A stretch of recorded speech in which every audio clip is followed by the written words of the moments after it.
So welcome everyone to the 2017 Land Rover test drives, live here from Eastnor at the Land Rover Experience Centre in the United Kingdom. We're here today with Alex Brown, our Land Rover Experience expert. Alex, welcome. Thank you. Great to have you here. And we're also joined by the 2017 Land Rover Discovery Sport in the beautiful Carpathian grey.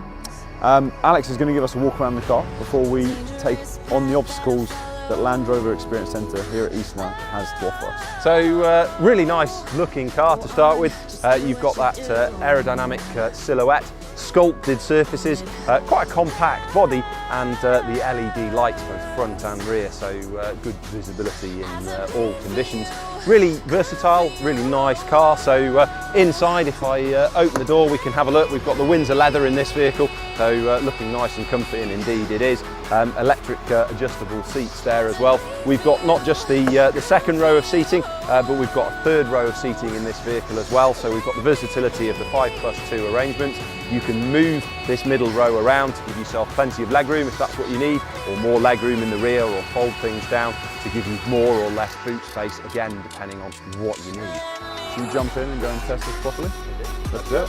So we've got a nice flight of steps. We've got terrain response mud and ruts selected, hill descent control engaged, and all I need to do is just ease the car nice and gently up the hill. So a little bit of accelerator just to push us forward. A few lumps and bumps as you can feel, but it is a flight of steps. So terrain response is a fantastic system. Things like throttle response, the way in which the four-wheel drive systems are working, hill descent control, traction control, all talked to, all adjusted and balanced to help us get through the terrain. So this mud and ruts program is giving me a really nice control on the throttle to allow me just to ease the car forward, and then I can use the hill descent control, take my feet away and just allow the car to come down the hill. Amazing. We've got a 600mm wading depth on Discovery Sport, and coincidentally that's just about the depth of the water that we've got through here.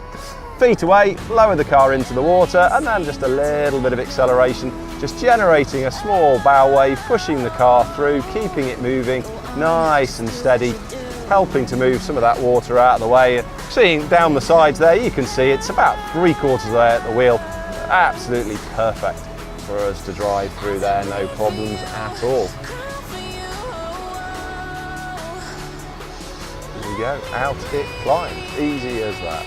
Excellent towing capacity on this vehicle, 2.5 tonnes or 2,500 kilos. So this is quite a nice obstacle. I'm going to lower the car in nice and slowly, just using the foot brake so we get the full effect of it. But it's going to basically take us from being on the level into a side slope. A little bit of an odd sensation as we come in.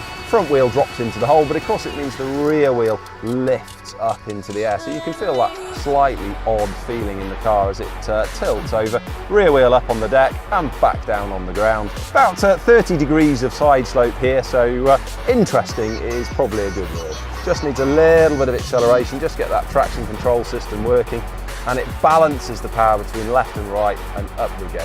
So what we've got is a set of rollers on the left-hand side, so I'm just easing the car up, first wheel coming onto those rollers, and the rollers are simply there to allow the wheels to slip, but as you can feel, with just one wheel on the rollers, not really much of a problem. The 3 remaining wheels of the car are pushing us up the hill. But once we get 2 wheels on the rollers, so we get a front and a rear, we get a little bit of slip. And as you can feel, initially the car starts to slip. We just need a tiny amount of traction control, a little bit of acceleration, and the car simply eases itself forward. No problems, no difficulties at all. Amazing. Down the other side, feet away, let the hill descent control do its job.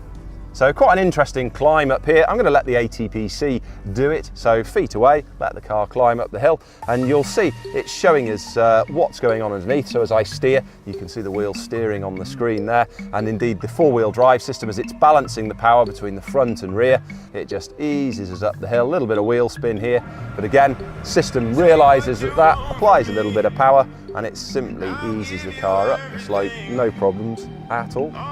So it's Discovery Sport, this HSE luxury, plenty of room for things in the back. So with all the seats folded down, 1,698 litres of boot space, and even with the seats folded up, we still get a good amount of room, as I said, even if you've got 3 people in the back. So let's head out onto the road. So we've put our terrain response back to the general program. This tunes the car for a nice on-road drive, although it does apply to all surfaces as well. With the 9-speed gearbox, We get a really smooth change of gears. We've always got power when we need it. We can accelerate, and the car really feels nice and composed out on the road. Despite all the off-roading we've done, we can carry on and really enjoy the drive and enjoy these nice country roads.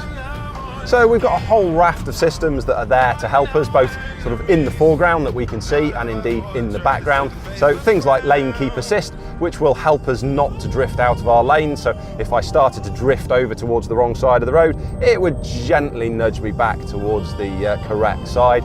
We've got a driver drowsiness monitor, so if I'd been driving late into the night and I was starting to fall asleep, car sensors would help to detect that, and it would tell me it's now time to have a rest and take a break.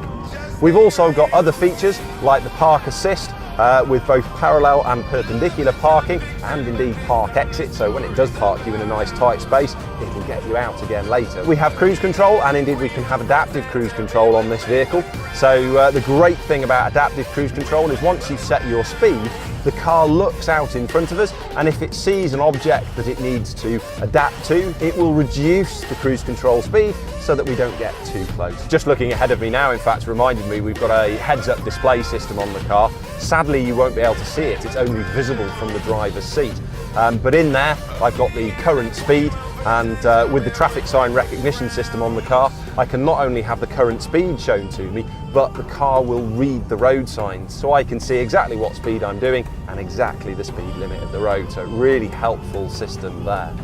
Thanks very much everyone for joining, and be sure to tune in next week when we test the all-new Land Rover Discovery.